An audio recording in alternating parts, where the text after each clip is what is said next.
നമസ്കാരം, എൻ്റെ പേര് ലീജ. നമ്മുടെ ചാനലിലേക്ക് എല്ലാവർക്കും സ്വാഗതം. ഇന്ന് വളരെ വെറൈറ്റി ആയിട്ടുള്ള ഒരു റൈസിൻ്റെ റെസിപ്പി ആയിട്ടാണ് എത്തിയിരിക്കുന്നത്. എഗ് മസാല റൈസാണ്. പച്ചക്കറികൾ കുറവുള്ളൊരു ദിവസം പെട്ടെന്ന് തട്ടിക്കൂട്ടാൻ പറ്റുന്ന ഒരു അടിപൊളി മസാല റൈസ് റെസിപ്പിയാണ്. കുഞ്ഞുങ്ങൾക്കൊക്കെ ഒരുപാട് ഇഷ്ടമാവും.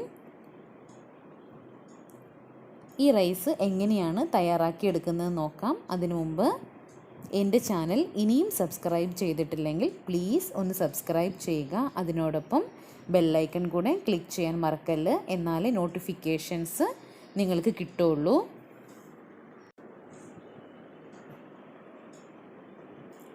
ഈ മുട്ട മസാല റൈസ് തയ്യാറാക്കുന്നതിന് വേണ്ടി ഞാനിവിടെ 125 ml കപ്പിന് 1 കപ്പ് അരിയാണ് എടുത്തിരിക്കുന്നത്. 1 കപ്പ് അരിക്ക് 3 കപ്പ് വെള്ളമാണ് ചേർത്ത് കൊടുക്കേണ്ടത്. ഏതരി വേണമെങ്കിലും നമുക്ക് ഉപയോഗിക്കാം. പൊന്നിയരിയോ സോണ മസൂരി റൈസോ ഏത് വേണമെങ്കിലും ഉപയോഗിക്കാം. ബിരിയാണി അരി വേണമെന്നൊന്നുമില്ല, ഉണ്ടെങ്കിൽ എടുക്കുക, അത്രയേ ഉള്ളൂ. ഒരു 2 വിസിൽ വരെ അടിച്ചാൽ മതിയാവും. കുക്കറിലാണെങ്കിൽ തിളപ്പിച്ച് ഊറ്റുവാണെങ്കിൽ ഒരല്പം അധികം വെള്ളം ഒഴിച്ചിട്ട് ഊറ്റിയെടുക്കുക. നമുക്ക് എന്തായാലും ഈ അരി ഒന്ന് വേവിച്ചെടുക്കാം.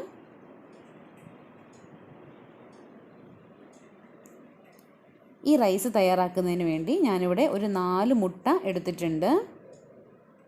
ഇതിലേക്ക് ഒരു 1/4 ടീസ്പൂൺ കുരുമുളക് പൊടി ചേർത്ത് കൊടുക്കാം. 1/4 ടീസ്പൂൺ മഞ്ഞൾപ്പൊടി.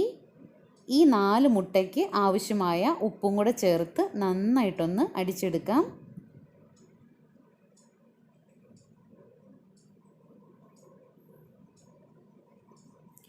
നന്നായിട്ട് അടിച്ചെടുത്തിട്ടുണ്ട്. സ്റ്റൗ ഓണാക്കി ഒരു കടായി വെച്ച് കൊടുത്തു. ഈ കടായി നന്നായിട്ട് ചൂടാവുമ്പോൾ ഇതിലേക്ക് 1 ടേബിൾ സ്പൂൺ എണ്ണ ഒഴിച്ചു കൊടുക്കാം. ഒരു ഏകദേശ കണക്കാണ് പറയുന്നത്. 1 ടേബിൾ സ്പൂണ് എണ്ണയാണ് ഞാനിവിടെ ചേർത്തിരിക്കുന്നത്. ഈ എണ്ണ നന്നായിട്ട് ചൂടാവണം. അപ്പോൾ നന്നായിട്ട് ചൂടായിട്ടുണ്ട്. ഈ ഒരു സമയത്ത് നമ്മൾ നേരത്തെ തയ്യാറാക്കി വെച്ച മുട്ടയുടെ കൂട്ട് ഒഴിച്ചു കൊടുക്കാം. മുട്ടയുടെ കൂട്ട് ഒഴിച്ച ഉടനെ ഇളക്കാൻ പാടില്ല. അങ്ങനെ ഇളക്കുവാണെങ്കിൽ മുട്ട തോരൻ പോലെ ചെറിയ ചെറിയ പീസസ് ആയി പോവും. നമുക്കൊരല്പം വലിപ്പമുള്ള പീസസാണ് ഈ റൈസിന് വേണ്ടിയിട്ട് വേണ്ടത്. ചെറുതായിട്ടൊന്ന് വെന്ത് വരുന്ന സമയത്ത് ഒന്ന് തിരിച്ചിട്ട് കൊടുക്കാം. പൊട്ടിപ്പോയാലും കുഴപ്പമൊന്നുമില്ല.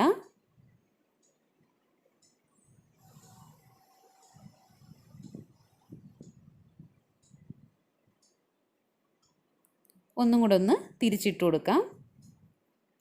ഒന്ന് തിരിച്ചു മറിച്ചൊക്കെ ഒന്നിട്ട് ചെറുതായിട്ടൊന്ന് വേവുന്നത് വരെ വെയിറ്റ് ചെയ്യാം. ഇപ്പോൾ ഒന്ന് നന്നായിട്ട് ഇളക്കി കൊടുക്കാം. ഒന്ന് ചെറുതായിട്ട് ഇങ്ങനെ ഒന്ന് ഈ സ്പൂൺ കൊണ്ട് ഈ തവി കൊണ്ട് ഒന്ന് പീസസ് എല്ലാം ഒന്ന് മുറിച്ചിട്ട് കൊടുക്കാം. തീരെ പൊടിയായി പോവാതെ സൂക്ഷിക്കുക.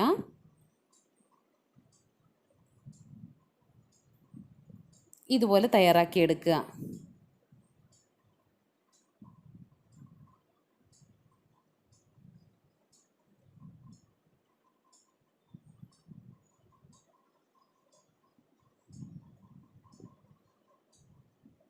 മുട്ട ഇപ്പോൾ ഇവിടെ തയ്യാറായിട്ടുണ്ട്. ഇപ്പോൾ നമുക്ക് ഈ മുട്ട വേറൊരു പാത്രത്തിലേക്ക് മാറ്റാം.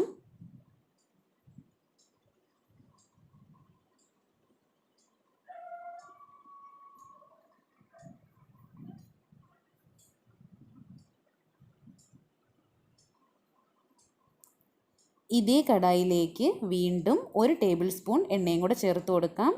ഞാനിവിടെ സൺഫ്ലവർ ഓയിലാണ് ഉപയോഗിച്ചിരിക്കുന്നത്. വേണമെങ്കിൽ നെയ്യ് ചേർക്കാം. വെളിച്ചെണ്ണയേക്കാളും നല്ലത് സൺഫ്ലവർ ഓയിലായിരിക്കും. ഏതെങ്കിലും വെജിറ്റബിൾ ഓയിലായിരിക്കും നല്ലത്. ഈ എണ്ണ നന്നായിട്ട് ചൂടായിട്ടുണ്ട്. അപ്പോൾ ഇതിലേക്ക് ഒരു സവാള നീളത്തിൽ കട്ട് ചെയ്തത് ചേർത്ത് കൊടുക്കുവാണ്. വേണമെങ്കിൽ ചെറിയ പീസസ് ആയിട്ടും കട്ട് ചെയ്യാം. ഞാനിവിടെ വലിപ്പത്തിലാണ് കട്ട് ചെയ്ത് ചേർത്തിരിക്കുന്നത്. ചെറുതായിട്ടൊന്ന് ഇളക്കി കൊടുക്കാം. ഒരു മീഡിയം ഫ്ലെയിമിൽ വെച്ചിട്ട് ഒന്ന് വഴറ്റിയെടുക്കുക.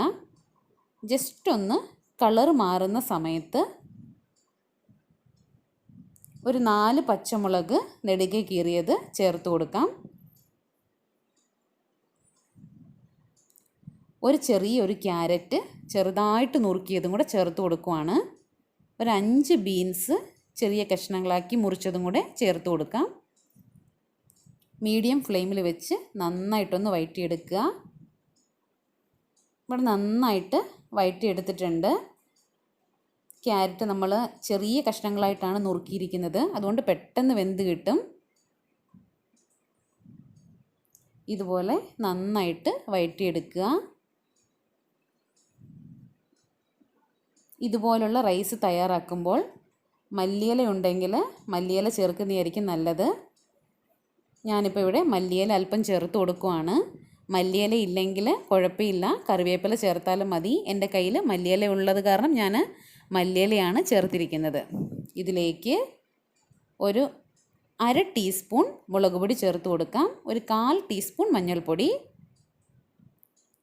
ഗരം മസാലപ്പൊടി ഒരു 3/4 ടീസ്പൂണും കൂടെ ചേർത്ത് കൊടുക്കാം. മസാലയുടെ ഫ്ലേവർ ഒരുപാട് ഇഷ്ടമാണെങ്കിൽ അല്പവും കൂടെ ചേർക്കാം.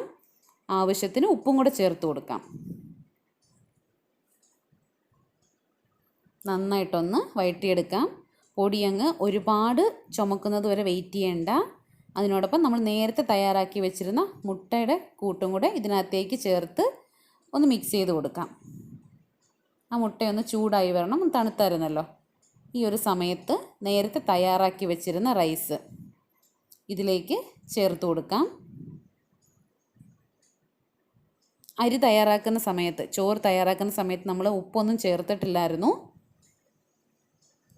പച്ചക്കറിയിലേക്ക് നമ്മൾ ഉപ്പ് ചേർത്ത് കൊടുത്തത് മതിയാവും, അതിനനുസരിച്ച് ചേർത്ത് കൊടുക്കുക. അപ്പം നന്നായിട്ടൊന്ന് മിക്സ് ചെയ്ത് കൊടുക്കാം. നന്നായിട്ട് ഒന്ന് മിക്സ് ചെയ്ത് കൊടുത്തിട്ടുണ്ട്. നമ്മുടെ ചോറ് ഇവിടെ അടിപൊളിയായിട്ട് റെഡി ആയിട്ടുണ്ട്. അപ്പം എല്ലാവരും ഒരു പ്രാവശ്യം ഇതുപോലെയൊന്ന് തയ്യാറാക്കി നോക്കുക. കുഞ്ഞുങ്ങൾക്കൊക്കെ ഒരുപാട് ഇഷ്ടപ്പെടും. നല്ലൊരു വെറൈറ്റി ആയിട്ടുള്ള മസാലയുടെ ഫ്ലേവറുള്ള ഒരു റൈസാണിത്. തീർച്ചയായിട്ടും ഒരു പ്രാവശ്യം തയ്യാറാക്കി നോക്കുക. നിങ്ങളുടെ അഭിപ്രായങ്ങൾ അറിയിക്കുക.